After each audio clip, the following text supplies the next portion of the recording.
Bonjour à tous, Kano pour tuto.com. Bienvenue dans cette nouvelle formation consacrée à la création de morphes et de setup faciaux avec 3ds Max et ZBrush. Ce tutoriel est la troisième et dernière partie d'une série consacrée à la création d'une tête cartoon pour un projet d'animation.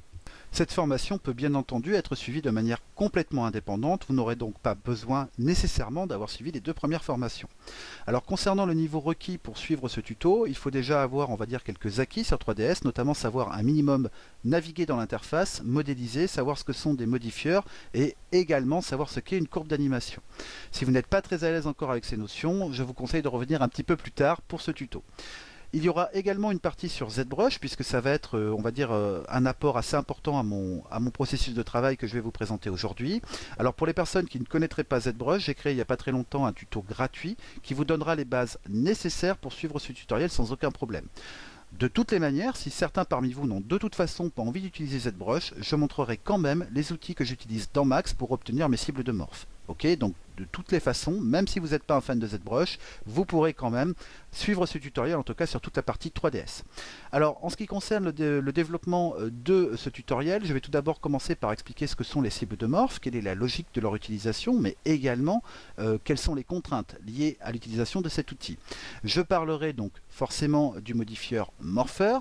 J'expliquerai aussi quels sont les outils que j'utilise au sein de 3ds Max pour pouvoir modéliser les différentes cibles de morph dont j'ai besoin. Je présenterai également quelques outils spécifiques pour vous permettre de symétriser ou dissymétriser votre travail.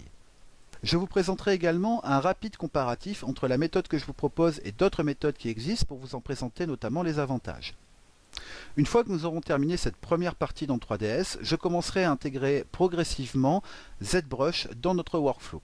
Alors, je passerai tout d'abord un petit peu de temps à vous expliquer quelles sont les différentes passerelles entre 3ds Max et ZBrush. Je vous expliquerai pourquoi j'en privilégie certaines dans le cadre d'un travail de morph. Ensuite, à l'intérieur de ZBrush, je vous montrerai quels sont les outils et les méthodologies que j'emploie pour véritablement me montrer très productif. Nous passerons ensuite à nouveau dans 3ds où nous récupérons l'intégralité des cibles de morph que nous aurons créées avec ZBrush. Ça sera l'occasion pour nous de mettre en place notre morpheur, mais également des outils qui vont nous permettre de diriger, de driver les morphs de notre objet. Je vous montrerai notamment comment créer des attributs holders et des sliders. Je vous expliquerai aussi comment du coup créer des liaisons entre votre morpheur et vos systèmes d'attributs. Je vous montrerai 4 techniques possibles, 4 types d'outils possibles pour vous permettre de créer vos systèmes d'animation faciale. Cela vous donnera l'occasion de voir différentes pistes de travail et de faire vos propres choix lorsque vous serez amené à faire vos propres setups faciaux.